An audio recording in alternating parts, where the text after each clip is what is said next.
Bonsoir, c'est Tata Thérèse de Vitef Cuisine. J'espère que vous allez bien.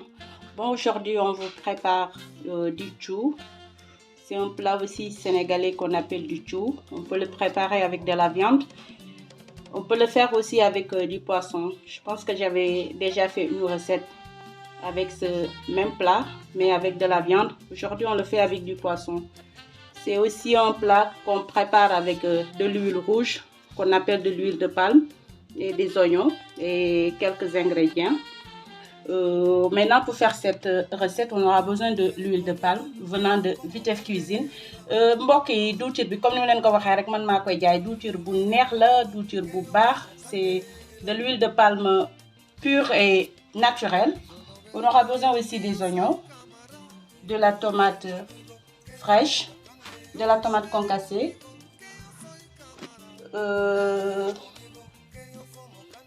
des crevettes autant pour moi, de la tomate concentrée.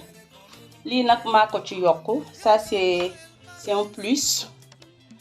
C'est de la macédoine. Ici j'ai le trio de poivrons. J'aurai besoin aussi du nokos. J'aurai besoin des légumes. Les légumes aussi c'est au choix. Man yor na fi chou, du manioc, ma yor fi carotte, du navet. J'aurai besoin aussi du guedje, c'est du poisson salé, du yet.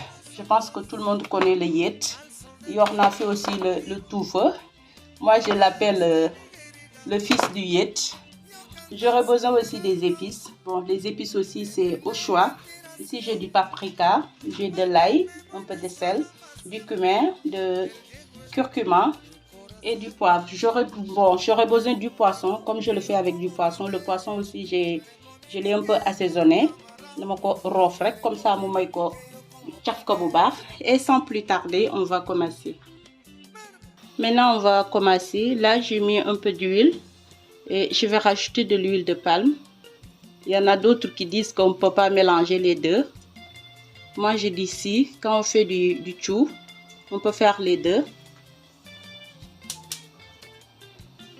Là, je vais laisser chauffer un peu. Wa mbokk yi gis nga li baax na parce que warul tàng bu baax comme diwtiir moom dafa bari bagage. Ensuite, je mets la tomate concentrée.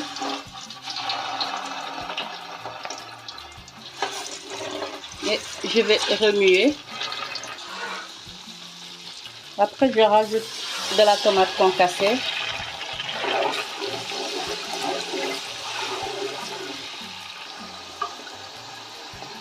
Je mets aussi le yet et le touffeux.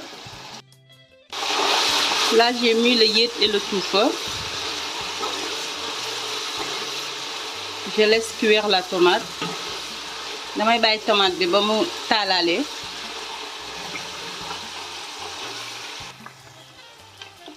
Waa mbokk yi gis ngeen léegi tomate bi taalale na. Voilà. Là, j'ai laissé cuire la tomate. Ensuite, je vais rajouter les oignons coupés en dés.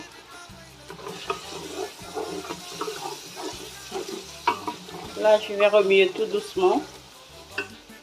Je mets mes épices. Ma daal di ko yëngal tuuti.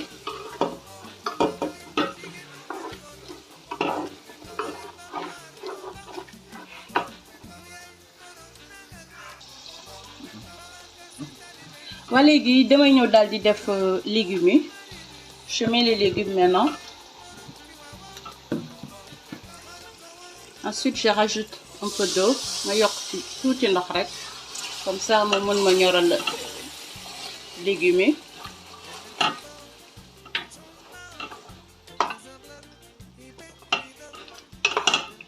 Waa kay nag dañuy diwtiir bu simple.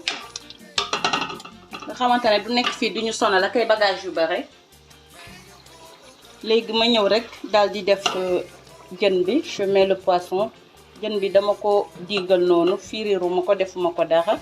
Bu leen neexee aussi mën nga ko fiirir. Ku nekk ak ni nga ko bëggee rek.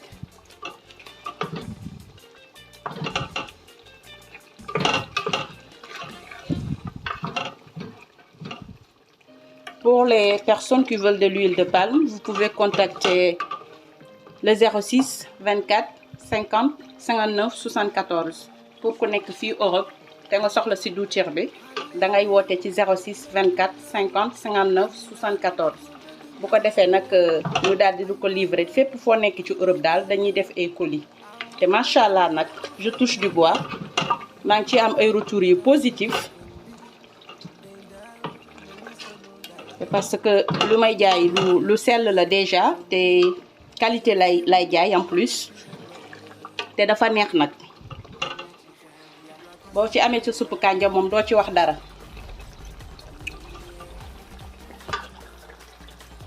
Là je vais rajouter de la tomate fraîche man nii laa ko bëggee nee naa leen cin bokkul safin te waañ aussi ku nekk ak say bagage ku nekk ak say feem donc képp kuy suivre VTF Cuisine moom doo ko rëccu sa biir waañ parce que ñun suñ togg dafa simple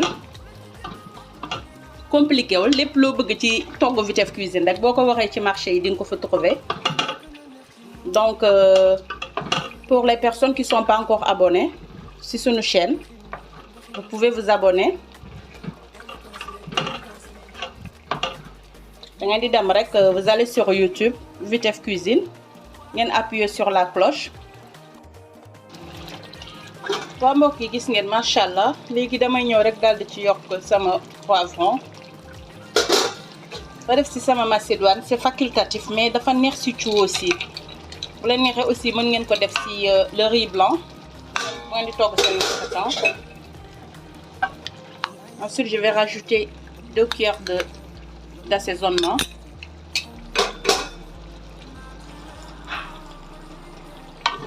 Macha allah. Là je vais remuer nee naa leen cuubu amul fenn la ñuy togg cuubu simple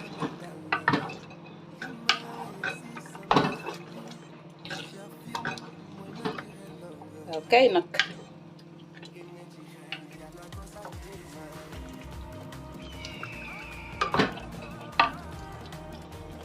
ensuite je laisse cuire à feu doux. léegi damay ñëw rek daal di ci def sama doggu géej beurre bi macha allah may remercier Tandiko si yëf yu baax yi nga ma defaral macha allah petite sœur li nga def baax na sa géej yi moom saf na sap.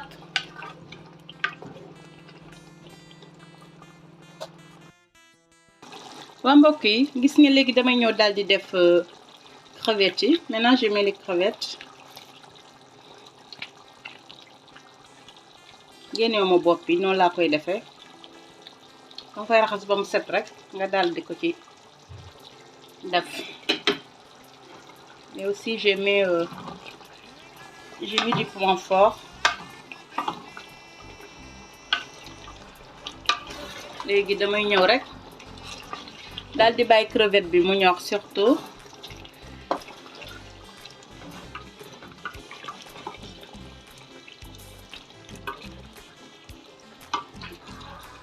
léegi dama ñëw rek je rajoute un peu de vinaigre ma mbiccal ko ci.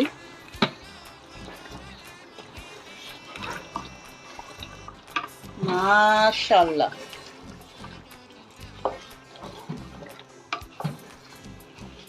waaw ma daal di ñam tuuti xool sama ingrédients yi fu mu toll. cu bi neex na lii cu la. et voilà maintenant on va laisser cuire à feu doux. Machallah.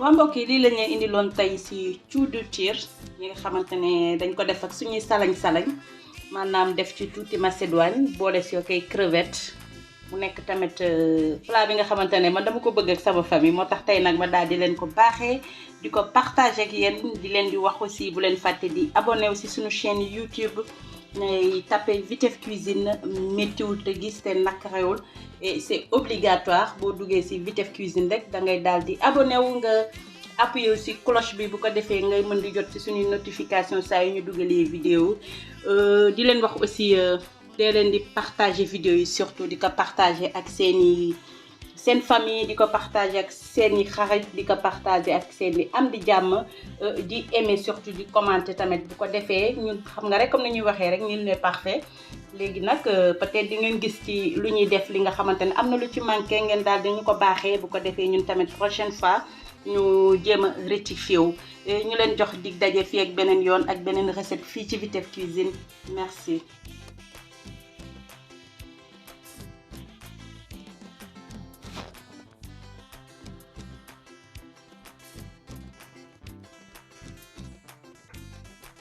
C'est vrai que ça, j'ai vu que c'est pas vraiment donc il est pas toujours titulaire.